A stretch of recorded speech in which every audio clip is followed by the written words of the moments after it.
هذا ما شاء الله.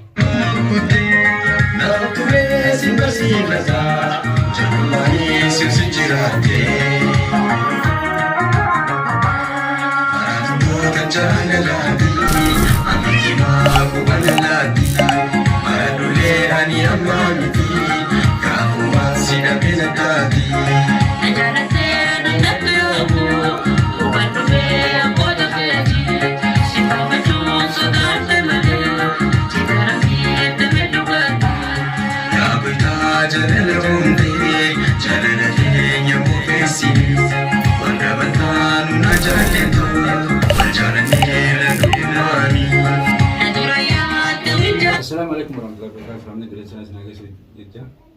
Ada kuno, ada kuno juga. Boleh ni saya lama di Warfule. Saya ibu kuno me. Salam tayang begini. Assalamualaikum warahmatullahi wabarakatuh. Bakal kaya ini kita. Assalamualaikum warahmatullahi wabarakatuh. Wah, aku nak. Salam tayang sengaja kalau sana dulu. Atas kuno ada boleh ni kalau lama Warfule ni. Gambar juga sih rah kuno kerja. Harus jadi harus cuci kuno kan jadi. Masya Allah, mabruk jadi sini kuno. Komentar tu, kongra jadi komentar boleh sah. Macam ni, Muhammad, macam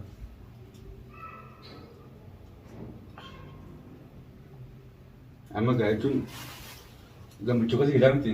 Boleh ni gaya lama boleh ni gambar juga lama jadi. Ini kau lama berpuluh tahun awalin bulan awalin puluhan enam kau. Kasih ni. Walau juga jimas kau orang pernah baru.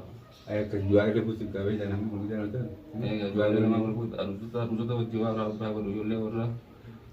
Lama tu orang sedikit orang pernah baru. Isno me maksud daga me ada buyang kuya kai sani buyang kun. Ulin dia bu me maksud daga me buyang kun me kemudian sen akam tips sana. Anu daga muka gamma curanya tu. Gamma curah. Buyang Asal masa kedua ni buat ana. Buyang masa perkara ni.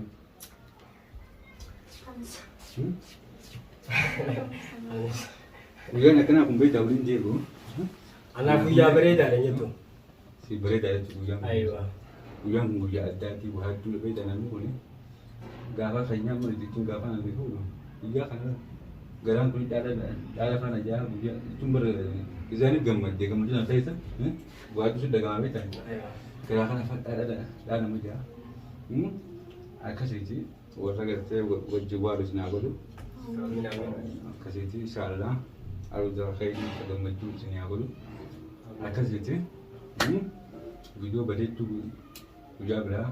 Bahawa dia tu jadi ni malah. Kasih jauh tu kayaknya isin komen tiga ratus.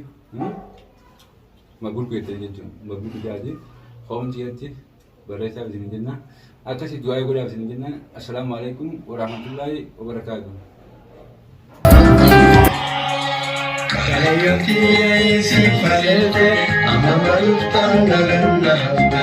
Jangan tinam ni narape, wala kasi sai ko banaga.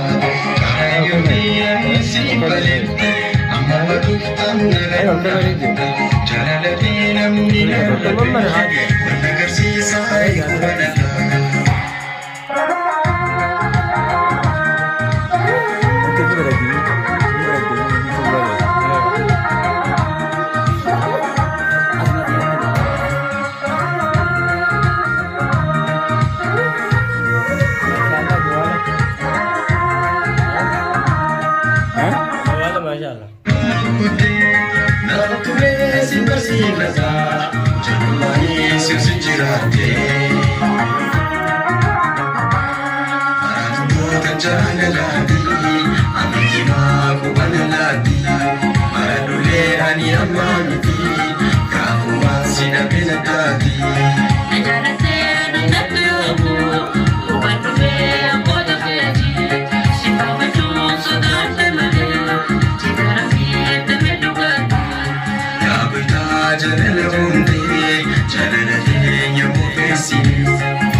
هو عن حرام ديو ربي ناسيسو نجاح تجلا صار يوم قويت يا مين جالنا بيت السخايا مرة كوجلا